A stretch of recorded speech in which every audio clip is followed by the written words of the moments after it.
a few random thoughts about mother and mother love. The first thing is, it seems to me that we do the wrong thing at birthdays.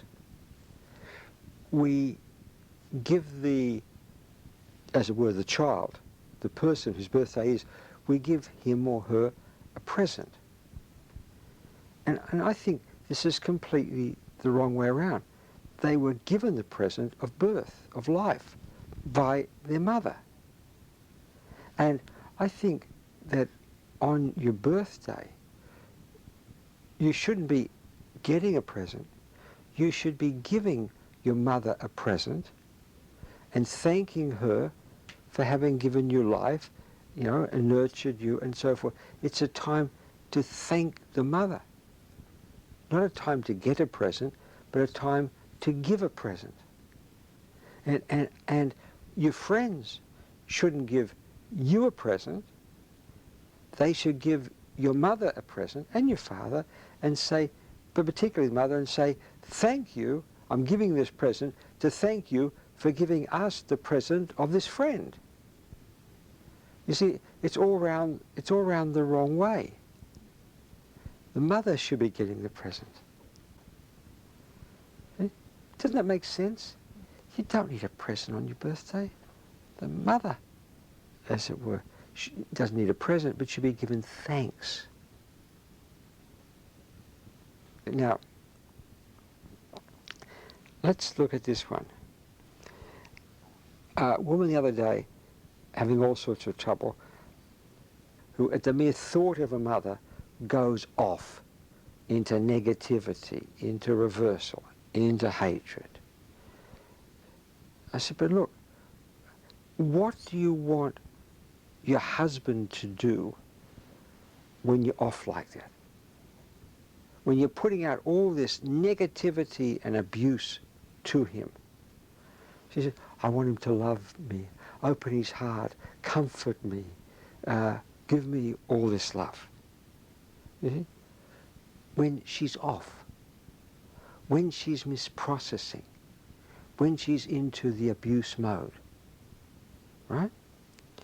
So I said to her, fine, that's what you want your husband to do to you when you're misprocessing.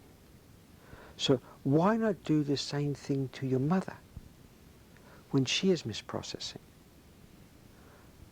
You want your husband to do it to you, but yet you won't do it to your mother. And of course, the reason that you're off, which requires your husband, or you want your husband then to comfort you and demonstrate his love, is because you feel unloved by your mother. But your husband feels unloved when you do this abuse thing to him, but yet you want him to see past your negativity, to see the true you. So do the same with your mother. Do to your mother, when she is off, which brackets is all the time, usually in your mind, do to your mother what you want your husband to do to you. All right? The third one. A woman told me the other day how because of her family sort of problems with housing and so forth, her mother is now looking after her son. So the mother's mother is now looking after her grandson. And the mother of the child is realizing just how wonderful a job her mother is doing with her grandson. You see? And she's just so loving. It's beautiful what she is doing. Well, because it's always easy, as I know from personal experience with a grandparent. You know, you pick up the kid and everything's great. He wets. You call the mother and, hey, it's not my problem. It's, you know, the kid cries, hey, I just get the good bit. You know, any trouble, you pass it on to back to the parent. A grandparent's role is like all care but no responsibility. You have all the fun, but you don't have to get up in the middle of the night and all that sort of stuff, you know. It's, but what it really is, what particularly for the grandmother, and the grandfather too, but especially the grandmother, it's a chance for her to do the right thing.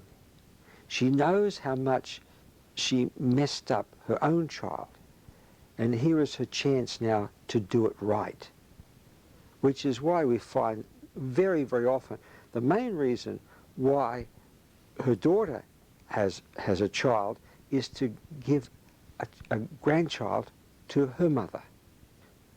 And by and large, grandparents become very, very good secondary mothers. You know, Margaret Mead wrote very, very well about this, the role of the grandmother in society.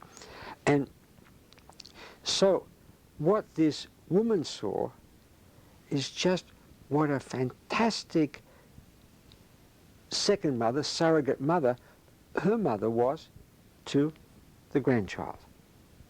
You see? And but then all we have to do now to help the woman feel loved by her mother is to say, that's the love that your mother wanted to give you, but couldn't.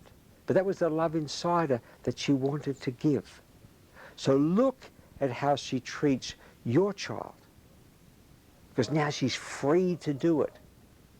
You see? And realize that's what she wanted to do to you and couldn't do.